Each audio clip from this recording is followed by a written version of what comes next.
para basahin po natin. Bigay galang sa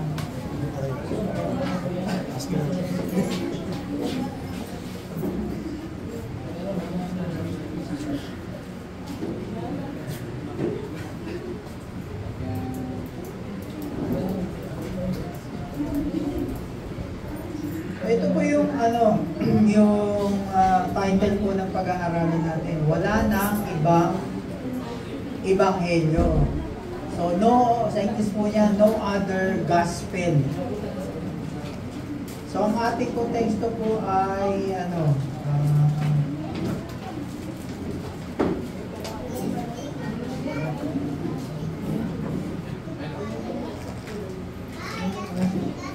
sa Galatians chapter 1 verses 6 to 9.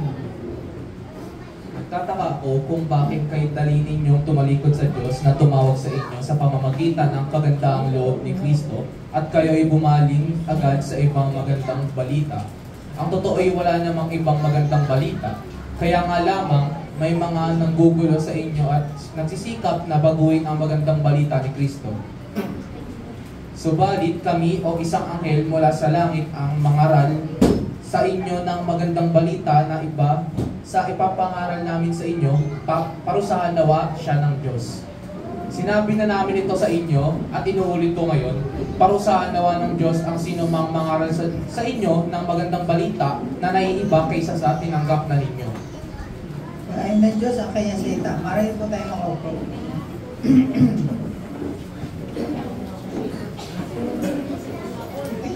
So, kung sa nabasa niyo yun, sabi dyan, ito po ay sinulat po ni Pablo sa mga taga-Galacia. Kung mapapansin po natin, merong mga salita dito na inulit. Ang sabi dyan ay, parusahan nawa ng Diyos. Parusahan nawa ng Diyos. Kaya pa isa, parusahan nawa ng Diyos. Sino ang mga paparusahan ng Diyos? O sino? O ano ang paparusahan ng Diyos? Nasabi dyan, yung mga nangangaral ng ng ibang balita. Nasabi dito, ayan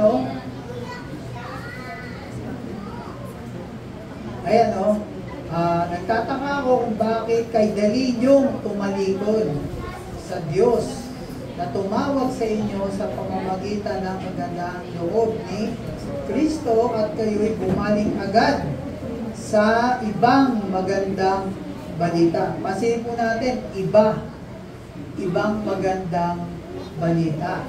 At totoo niyan, wala namang ibang magandang balita. Kaya nga lamang may mga gugulo sa inyo at nagsisikap na baguhin ang magandang balita. So sinasabi niya sa English niyan kasi distort the gospel. Kung makikita natin sa English, dalawang beses din inulit ito parusahan, tapos parusahan. Ito accursed at saka accursed. So, muna natin yung background nitong teksto. So, makikita natin, meron dalawang salita na inulit doon. Parusahan. Tapos yung anathema, ito po yung accursed na sinasabi dito. Ito. Hindi ko alam kung maipapakita natin yung Good News version. Meron ba tayo nun, Kuya Jay? Maganda kasi yung pagkakasabi doon sa Good News version. May sila naman po to, kaya bigyan natin time na makita yung yung version na yun. Pagpakumanin nyo, nakalimutan ko kasi sabihin Meron? Wala.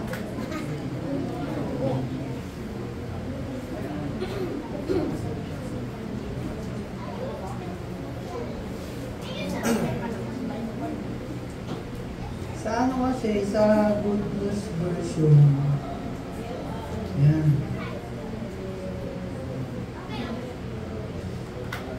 Baba pa. Sige pa. Ayan o. Ito sinasabi dyan o. Pagka daw merong iba pang ebanghelyo na pinapangaral, bukod dun sa ebanghelyo pinapangaral ni Pablo, ang sabi dyan, the one may he be condemned to hell. Condemned to hell. Ayan. Condemned to hell. Yan ang ibig sabihin po ng anathema. Yung accursed. Ito po yan, condemned to hell. So, ang sinasabi ni Pablo, kapag meron pong nangangaral ng ebanghelyo, bukod dun sa pinapangaral ko, sabi ni Pablo hayaan mo na siya ay papunta sa impyerno. Yun ang balik natin na ulit. Yun ang sinasabi doon. So, ang gospel, ano po yung gospel?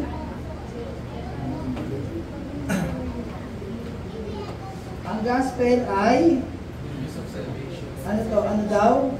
Good news of salvation. Ang gospel ay good news of salvation. So, pag sinabing good news, magandang balita ng kaligtasan. Sino ba mga ligtas dito? Amen. Sino na yung mga malaya rito? Amen. Lahat na, malaya So sabi niya, sino man ang sumisira sa ebanghelyo ay parurusahan. Or, sino mang sumisira sa ebanghelyo ay mapunta man siya sa impyerno. Yun ang gusto sabihin dito ni Pablo. Kasi, ang magandang balita po ng kaligtasan ay kay Kristo lamang. Sa pamamagitan ng biyaya ng may pananampalataya kay Kristo. Yun lang. Sabi dyan, salvation in Christ is only by grace alone, through faith alone, in Christ alone. Yan lang po ang daan para makaligtas ang isang makasalanan na tao sa impyerno. Yan lang ang daan. Ito lang. Sabi kanina dun sa dun sa ito yung sa title. Ayan I am the way, the truth, and the life. So si Jesus lang. Wala nang iba. Wala nang, yan lang ang paraan para tayo ay makaligtas sa impyerno. Yung paniwalaan mo yung biyaya ng Diyos sa iyo sa pamamagitan ni Kristo Jesus. Wala nang iba, wala ka nang dadagdag, hindi mo na kailangan gumawa ng mabuti para minong isang gabi. Meron kasing kabataan na nag-stay sa amin noong isang araw. So pinapaliwanag ko sa kanya yung biyaya ng Diyos, na kapag ka naintindihan mo, magkaiba po yung biyaya ng Diyos at biyaya ng Diyos na may gawa. Magkaiba yun. Ang paliwanag ko sa kanya, kapag ka pinaniwalaan po natin kung ano ang ginawa ni Kristo sa cross, naniwala tayo doon sa ginawa niya sa cross. At yung dugo na dumanak sa kanya sa krus ng Kalbaryo ang nagbigay ng nagsilbing pagpapatawad na ating mga kasalanan. Hindi mo na kailangan gumawa pa ng, para masigurado ka mapunta sa langit, hindi mo na kailangan gumawa pa ng iba pang bagay para makapunta ka sa langit. Sapat na yun. Maniwala ka lang doon. Okay na. Di ba? Kapag ka kasi may nagsabi sa'yo na naniniwala ka ba kay Kristo? Opo. Naniniwala ka doon sa ginawa niya sa krus? Opo. Sigurado ka bang mapupunta ka na sa langit? Opo. Pag sinabi sa'yo na, ay kulang pa yan. Hindi pa yan. Kailangan para sigurado, 100% makapunta ka sa langit, hindi lang yan ang gagawin mo, maniwala. Kailangan meron ka pang gawin. Ano yun? Baya kailangan tumulong ka muna sa magkawang gawa ka. Kailangan lumakad ka ng paluhod. Kailangan ilibre mo ko ng Chicken Joy. No? So maraming paraan para sigurado ka makapunta sa langit, hindi lang maniniwala ka. Mga kapatid, kapag meron po nagsabi sa inyo na ganyan, tumakbo na kayo. Kasi yan po ay perverted gospel. Ano po yun? Dinadagdagan po nila ang mensahe ng kaligtasan. Kasi sabi nga dito, diba? Ito lang po, gagawin na natin. Ang salvation po, kaligtasan kay Kristo ay sa pamamagitan lamang ng biyaya. Maniniwala ka lang dyan. Maniniwala lang tayo. Wala na po ibang kailangan gawin. Kasi sa panahon natin ngayon, ayan maraming mga tao na maniwala ka lang, ito yung panahon ng post-modern truth. Kumbaga, kung ano yung paniniwala ni Kuya Evan, kung ano yung paniniwala ng iba sa atin, doon ako pinalaki. Yun ang paniniwalaan ko. Mamamatay na ako dito sa paniniwala ko to. Kasi ito paniniwala ng mga magulang ko. Sandado, kandado, simentado, hindi na ako kung pagbaguhin ng aking isipan.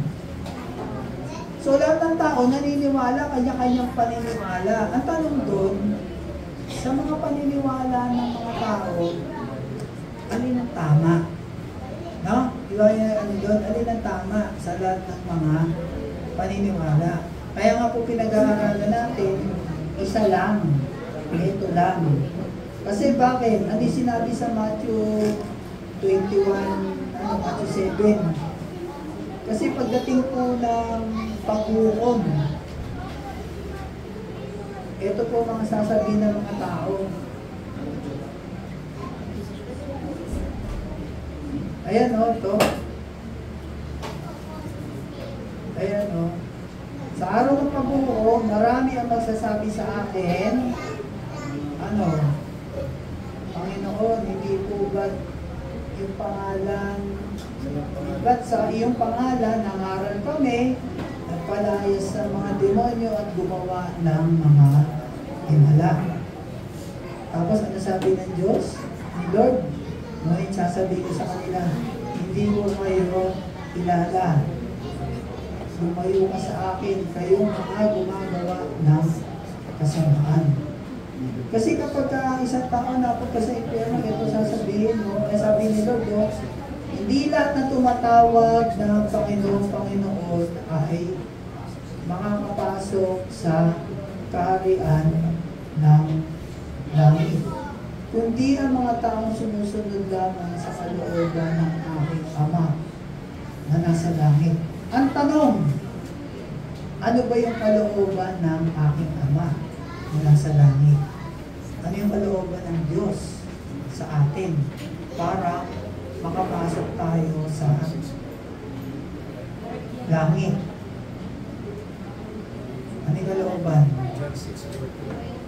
Binasa natin kanina, di ba? Ha? Ako yung kausap niya, ako yung kausap eh. Meron may tinuturo sila, hindi, yung kapila. Wala ako eh. So, ano yung kalooban ng Diyos? Binabagalan ko mga kapatid para maintindihan natin lahat, ha? Ano yung kalooban ng Diyos para, yung pagsunod natin sa kalooban ng Diyos para mapunta tayo sa langit. Ito ang paniwalaan natin yung ginawa ni Kristo sa krus ng Kalbaryo. Yun yung kalooban ng Diyos. Napaniwalaan natin yun at tayo ay makakapasok sa langit. Nagets natin? Naintindihan natin? So sabi diyan, ayan, ginawa kasi ito ni Pablo, wala siyang parang lasot na binanggit natin, hindi siya nagbigay ng papuri sa mga taga-Galacia, kundi kagad, nagalit siya kagad. Ayun kagad yung binasa natin kanina, yung verses 6 to 7, 6 to 9. Ngayon ang tanong, so okay na yan, alam na natin kung ano yung kalooban ng Diyos. Paniwalaan na natin. Ang tanong, ngayon ba? Kasi nung panahon ng Old Testament, ang Diyos nagbigay ng sumpa. Nung panahon ng New Testament, si Jesus nagbibigay ng sumpa. Sumpa. Alam niyo yung fig tree? Ang sabi niya doon, kasi nagugutom siya.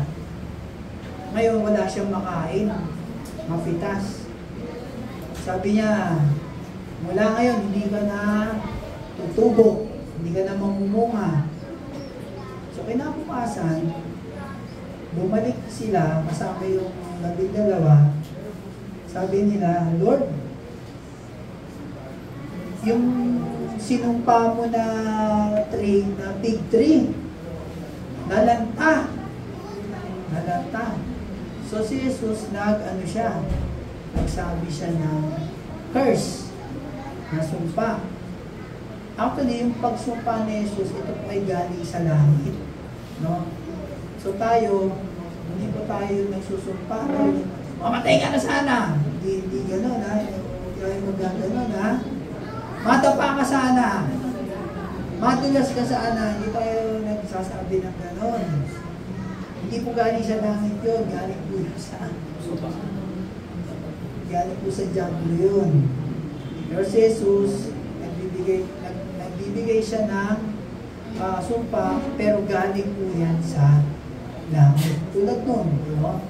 So, the Old Testament may sumpa, the New Testament may sumpa, panahon ni Pablo may sumpa. Kasi kung sino daw mangaral ng Ebanghelyo, bukod doon sa pinapangaral niya, ay parusahan, sumpain sa impyerno. Ito ay tanong. Sa panahon ba natin ngayon, ang Diyos ba ay nagsusumpa pa din? Halimbawa, yung Karina. No, marami akong narinig niya, Karina. Sa mga probinsya, o dito. Paano ko? Sumpa ng Diyos yan kasi tigas na ulo ng mga Pilipino. Tigas kasi ng ulo natin. Kaning-kanin tayo sumasamba. Sumpa ng Diyos yan. Tama ba? Sumpa ba ng Diyos yun? Hindi. Sa panahon po natin ngayon, tayo ay nasa biyaya ng Diyos. So, hindi po nagsusumpa ang Diyos. Ano ang sumpa? Paano ba pinapalitan yung sumpa na sinasabi diyan?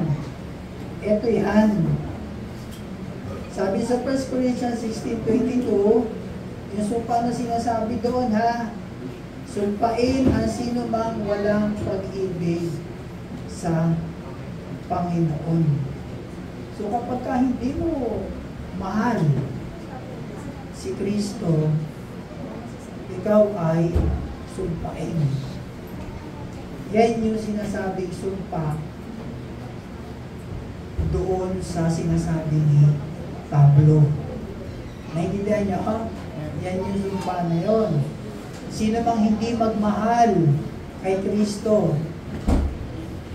Kasi siyempre pag mahal mo si Kristo, hindi ka na makikinig ng iba pang mga katuruan. Kasi ito po kasi nangyari dito. Napasukan po kasi ng mga tawag dyan, mga Judaizer. Napasukan yan na mga Hudyo po ito ng mga Kristiyano. Take note na, mga Kristiyano po ito mga Hudyo. Kaya lang, dahil mga hintil itong mga taga-Galasya, itong mga Hudyo na to, na mga Kristiyano, mayayabang. Kailangan bago ka talagang makakasama ka namin, kailangan maging Hudyo ka muna. Ano bang tatak ng pagiging Hudyo? Tinutuli. Kailangan ma-circumcise. Ano pa? Ba kailangan sumunod ka sa Sabat? Yung mga piyesta namin, kailangan sundin nyo. Yun ang mga sinasabi nila dito sa mga hintil. So para maging ganap daw yung magiging Kristiyano nila, kailangan bukod sa paniniwala at pananampalataya nyo kay Kristo, kailangan gawin nyo to. Kasi ang kaligtasan para na sa aming mga Hudyo So para maging Hudyo kayo, kailangan gawin nyo ito ginagawa namin. Yung po yung konteksto niya, ano na yan, yung binasa natin. Kaya nagagalit si Pablo. Kasi ito mga taga-Galasya, uto-uto. Ganun ba? O sige, gagawin namin yan. O kaya nung nalaman ni Pablo yan, nagalit siya. So sinabi niya yung verse na yan. Yung 6 to 9. Na, ang dali nyo namang, ang dali nyo namang mauto. Ang dali nyo namang madala sa sinasabi ng mga yan. Kaya nagalit siya. Kaya ayan na sinasabi niya, hindi nyo ba alam na kapag ka naniwala kayo kay Kristo sa ginawa niya sa krus, sapat na yun. Hindi nyo kailangan dagdagan pa. Kasi pag dinagdagan nyo yan, kayo ay sumpain. Kasi wala kayong pag-ibig sa Diyos. Ang pag-ibig nyo ay nasa batas. Sa batas. Di ba nung nabuhay si Jesus dito, sabi niya, I have not come to condemn, I came not to condemn the law, but to fulfill it. So, tinapos sa ni Kristo ang ang batas. Kaya tapos na yun. Kaya dito na tayo, maniniwala lang tayo dun sa ginawa niya. Ayan o.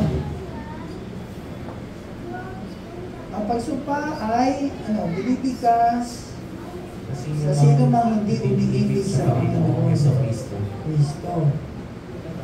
Ano man ang religion mo, kung hindi mo mahal ang Panginoon Kristo, ikaw ay sinumpa. So yun lang, kailangan lang mahalin natin. Ano ka man, Katoliko ka man, Jehovah's Witness ka man, Mormons ka man, Iglesia ka man, basta importante si Kristo mismo, mahal mo, alam mo kung ano yung ginawa niya sa krus. Kasi may mga Katoliko po na saved. May mga Mormons din na saved. May mga Jehovah's Witness din na saved. No? Kaya nga sabi dito, ano mga reliyon mo kung hindi mo mahal ang Panginoong Jesucristo, ikaw ay isinumpa na. Tandaan po natin, madalas po natin sinasabi yan, ang pinaka-worst po ng kasalanan ng isang tao na gawin ay hindi pumatay, hindi mag-rape, hindi mag-addict, ang pinaka-worst po ng ng kasalanan na pwedeng gawin ng tao ay hindi po niya tanggapin si Jesus. Kapag kaya po ang nangyari, ikaw ay, sinumpa. So, pwede mo tayong tumayo, tayo mag-pray na kasi yun na yun eh. Tapos na. No? Okay, ano daw yung resulta? Ano daw yung resulta ng pagiging sumpa? Pag ikaw ay sinumpa, ano resulta? So, sortate ko na. Ayan. Ikaw ay iwalay ka kay Kristo. Kapag ikaw ay sinumpa, automatic, ikaw ay iwalay. Mapapahiwalay ka kay Kristo. Kapag ay, siyempre, pwede ka ba sinumpa na punta ka sa langit? Diba? Sa impyerno ka pupunta. Tama, di ba? So, mapapahiwalay ka kay Kristo. Kapag ikaw ay accursed. Same pa rin yan, no? Sumpain, sinumpa, mapahiwalay. Yan ang mga keywords natin. Ayan, separated from Christ forever. Kapag ikaw ay sinumpa at ikaw ay hindi mo tinanggap si Jesus, ikaw ay mapapahiwalay sa Kanya magpakailanman. Out of the presence of God forever. So, pag ang isang tao na punta na sa impyerno, kahit ano kung paghingi niya ng tawad sa Diyos, game over na po yun. So, hanggang nandito pa tayo, hanggang buhay tayo at naiintindihan natin to, intindihin natin at paniwalaan natin yung ginawa ni Christ sa atin. Namatay siya para sa ating mga kasalanan. Wala tayo ibang pwede gawin pa. Ano tayo ano yan? Magpipinitensya, hindi na tayo magpapako sa krus, hindi na yun, tapos na po yun. Paniwalaan natin yan. Yun lang.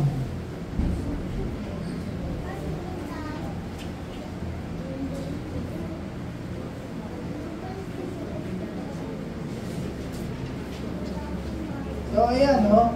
Si Pablo ay mariing pinagsabihan ang mga taga-Galacia na mapupunta sa impyerno ang sino mang magbaluktot ng Ebanghelyo. Sino mang magbaluktot, magdagdag. No, yung kanina, pauli-uli natin sinasabi, magdagdag. Kasi ano yan, kapag ikaw mapupunta ka sa langit, kapag hinawakan ka dito, ikaw ay natumba. Kapag ikaw ay nagsalita ng pupunta ka sa langit, bukod sa paniniwala mo kay Kristo, hindi po yun, ha? Kasi dinadagdagan na natin yan, eh. So, hindi ko na yung ano dyan. Kuya Reggie na lang tawa. Background. Oo. Ayan. Paul's not writing about personal offense in Galatians. He's writing about the distortion of the gospel. Kasi nga, kapag ka nagdagdag ka sa Ebanghelyo ni Kristo, anong nangyayari? Pinuputol mo yung katotohanan. Tinatanggal mo yung katotohanan doon sa mensahe. Kasi nga, nagdadagdag ka eh. Di ba? Parang si Satanas. Si Satanas mahilig yan pang dagdag bawas. Half-truth. Example, doon kay Eva at Adan, di ba? Sabi nung ahas, sabi, di ba sarap nitong anong prutas? Kainin mo. Ano sabi ni Eva? Pagka kinain namin yan, pinagpapakala kami ng Diyos kasi pag kinain namin yan, mamatay daw kami. O ano sabi ni Satanas? Well, totoo ba na sinabi ng Diyos na pag kinain niya, mamatay kayo? Pag kinain niya yan, magiging matalino kayo, magiging katulad na kayo ng Diyos. Hindi kayo mamatay. At siyempre, nakita nila na sarap, kinain. Namatay ba sila? Totoo naman yung sinabi ni Satanas, di ba? Na sila namatay. Pero anong namatay sa kanila? Yung katawan ba nila? Ano namatay sa kanila? Namatay yung espiritu nila, yung relasyon nila sa Diyos. Yun ang namatay. So, half truth. No? Totoo naman na sinabi ng Diyos na mamamatay ka. At sinabi naman ni Satanas na hindi ka mamamatay. Totoo naman di sila namatay. Pero hindi nila na-realize ang namatay sa kanila yung relasyon nila sa Diyos, hindi yung physical. So mag-iingat po tayo kasi marami pong mga katuruan ngayon na nagkalat yan sa tabi-tabi kung ano-ano po mga gospel. No, sabihin nila, at kayo dito sa church namin, magdala kayo ng 5, may libre kayo yung cellphone. At kayo dito sa church, dala ka ng 2, meron kayo isang sakong bigas. Ano, no? So, dinatagdagan. Diba? So, mga ano yan eh. Yan pa yung mga false gospel. Bakit ka umaattend sa church? Kasi gusto mong matuto. Hindi dahil sa gusto mong magkaroon ng bigas. No? Kaya ka umaattend para gusto mong matuto. Ito ba pinag-aaralan natin? Natututog ba kayo? Kailangan pala, susunod, mag-ano tayo ng si Isko. Alam niyo yung puppet? Gano'n, no? Para mas maging attentive kayo, no? Kahapon, meron kami inattend na birthday party. 7 years old, gano'n, no? Iiba yung boses. Kailangan mo na mag-aral muna ako doon ng tawag doon eh, letter V nagsisimula eh. Alam mo ba yun? Ha? O, basta yun na yun. So, ayan, no? Forward na natin yan para mabilis tayo. Ayan, we already know what the gospel is. Alam na natin. Alam na ba natin kung anong gospel? Ano ang gospel? Ano ang gospel? Kuya Reggie? Ha? What about? Parang ninimbis ka. Ang gospel po ay ito. Ulitin mo na naman ha. Si Christ, si Jesus po ay Diyos. Namuhay po siya dito. Bumaba po siya from heaven, namuhay siya dito sa lupa. Kumakaroon ng 33.5 years. Sa kabila po ng mga milagrong ginawa niya, mga kabutihan ginawa niya, pinapako pa rin siya sa krus. Pagkapako siya sa krus, namatay siya, nilibing, nabuhay siya muli after 3 days. Tapos umakyat ulit siya sa langit. Doon sa dugo na dumanak sa kanya sa cross, yan dugo, yung tumulo sa kanya. Yun po ang nagbigay ng nagsilbing paglilinis sa ating mga kasalanan. So yun po yung ibig sabihin na paniwalaan lang po natin kung ano yung ginawa ni Kristo sa krus. Tapos na. Mapunta ka na sa langit. Pero syempre, ang kasalanan, hindi mo aabusuin. Diba? Kapag naging mabuti ang Diyos sa'yo, dapat nga sa impyerno tayo mapupunta. Pero dahil sa ginawa ni Kristo, naniwala ka doon, napunta na tayo sa langit. So, naging mabuti ang Diyos sa atin. Eh, ikaw ba naman, naging mabuti ang Diyos sa'yo, susuklihan mo ba ng masama. So, kung mo masama, hindi. Hindi, di ba? Anong... Ang lakas nun ah. Talagang hindi. Dapat talaga hindi. Di ba? Hindi ka na... Hindi ka nagagawa na... Ha? Naging mabuti ang Diyos sa iyo. Susuklyan mo ba siya ng masama o hindi? Hindi! Hindi.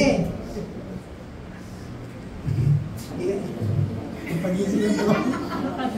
Pag-ising na. Ayan, gospel, yung kanina, ebanghelyo ay, yan po yung gospel of grace.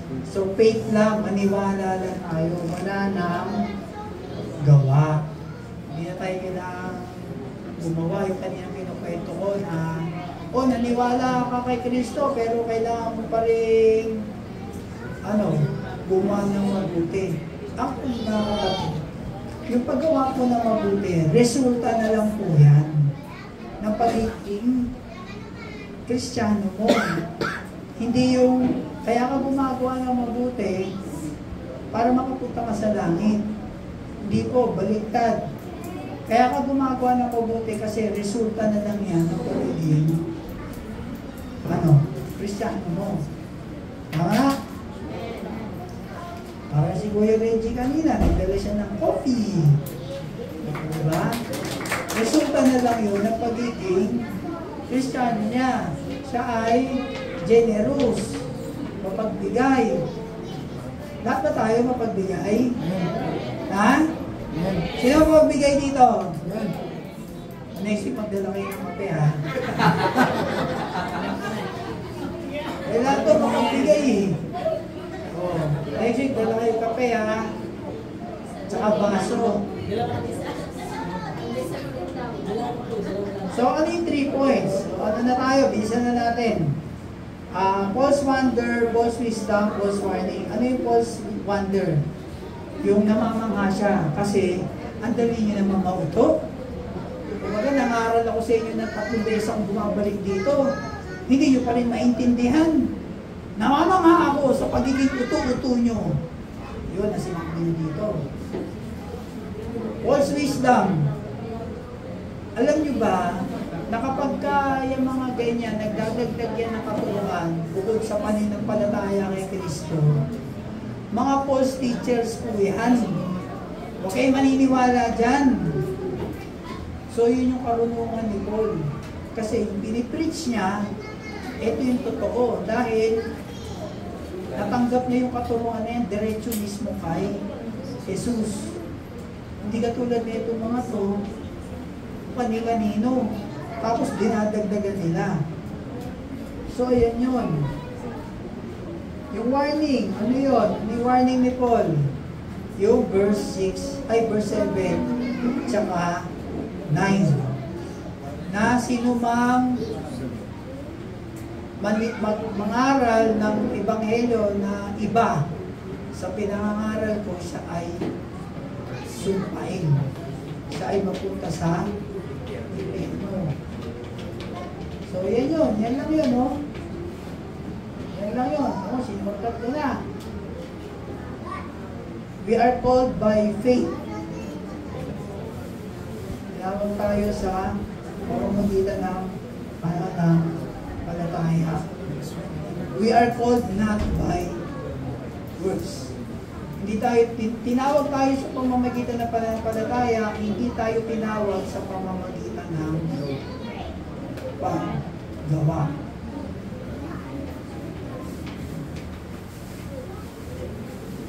So, ano yung lesson? Dito tayo sa lesson. Yan, dami, oh. Ayan natin sa lesson. Yan, sinunod ko na yung explanation, eh. Kaya, why do people buy? Bakit yung mga tao binibili nila yung mga maling mga katuruan? Kasi, gusto ng mga taong marinig yung ikaw ay yayaman, ikaw ay hindi ka na magkakasakit magkakailanman. Sa sakit mo, gagaling ka. Yan ang mga gusto kasi ng mga taong marinig. Diba? Ito yung ating, diba? Sa anniversary, marami mga tao, napapakinggan lang nila yung mga gusto nilang marinig. Ayaw na nilang makarinig, ayaw na nilang makinig sa tamang katuruan. Kaya, yun yung warning ni Paul. Kapag tayo ay naniwala sa mga ganyang katuruan, tayo ay hindi naman mawawala yung ating kaligtasan, pero ang mangyayari sa atin, mawawala tayo dun sa pagtahak natin ng katotohanan, masasidetrack tayo. Ngayon, pag tayo ay nag-share sa iba, ganun ay masishare natin. Kung ano na yung pinaniwalaan natin. Hindi na natin masishare yung talagang tama. Pag nag-share tayo sa iba, baluktot na rin. Kasi naniniwala na tayo dun sa turo na baluktot. Wala na tayo sa tamang daan. Nasa baluktot na daan na tayo. No? Yun yung ibig sabihin niya. Yan, anyone who perverts the gospel, sino daw ang nagtuturo ng maling gospel ay mapupunta sa impyerno. So, ayan, ito na yun eh. What are the lessons? Okay na magbasa. May lesson. Wag pawalang bisa ang gawain ni Kristo. Number 2, huwag gawing walang epekto ang kamatayan ni Kristo. Number 3, huwag isipin na ang isang tao ay magbabalik loob sa pamamagitan ng mga gawa. Number 4, sino man sa anumang panahon ay dapat maniwala sa ebanghelyo ng biyaya na ibinigay ng mga apostol at nakasulat sa bagong tipan upang maligtas. At number 5, kailangan nating sabihin sa mga tao na kung hindi nila mahal ang Panginoong Hesukristo, na mangyayari lamang kung maniniwala ka sa ebanghelyo, isumpa nila pagpakailanman. Iyon ang katotohanan. Kaya naman ang ebanghelyo ay napakagandang balita.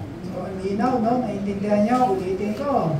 Ano ang lesson dito sa pinag-aralan natin? Una, huwag pawalang bisa ang gawain ni Kristo. Kasi kapag dinagdagan po natin ng ibang katuruan, bukod doon sa katuruan ng ginawa ni Kristo sa krus, pinapawalang bisa po natin yung ginawa niya sa krus. Parang walang silbi. Kasi hindi tayo naniwala doon eh, dinadagdagan natin eh. Hindi sapat yung ginawa niya sa krus. Kailangan ko magpenitensya, kailangan ko magpapako sa krus, kailangan kong ganito, kailangan kong ganito. So ginagawa natin, walang katuturan ginawa ni Jesus. Alawa, huwag gawing walang epekto. Yun nga, yung kamatayan ni Kristo ay pinapawalang bisa natin kapag tayo ay gumagawa pa ng ibang bagay. Parang gusto natin sabihin sa Diyos, Lord, hindi pa sapat yung ginawa ni Kristo sa krus, kaya ginagawa ko to para sigurado ako maliligtas. Sigurado ako mapupunta sa langit. So, hindi dapat gano'n. Pangatlo, yan, wag po natin isipin na tayo ay magbabalik loob sa Diyos sa pamamagitan lamang ng paggawa ng mabuti o pagtulong sa kapwa o pagpapapako sa krus o kahit ano pang mabubuting gawa. Wag po natin isipin na yung mga paraan na yan makakabalik loob tayo sa Diyos. Hindi po yun. Kaya sino man sa anumang panahon ay dapat maniwala sa gospel o sa ibang helyo. Sa panahon natin ngayon, sa 2030, sa 2155, sa kahit anong taon, ito lang po ang kailangan natin. Maniwala tayo sa nag-iisang ebanghelyo, yung tama.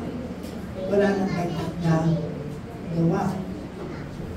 Ito pang huli, Ito pinaka-importante. Kailangan natin sabihin sa tao, sa mga kaibigan nyo, kamag-anak nyo, lahat ng ka. Ano ba ang ka?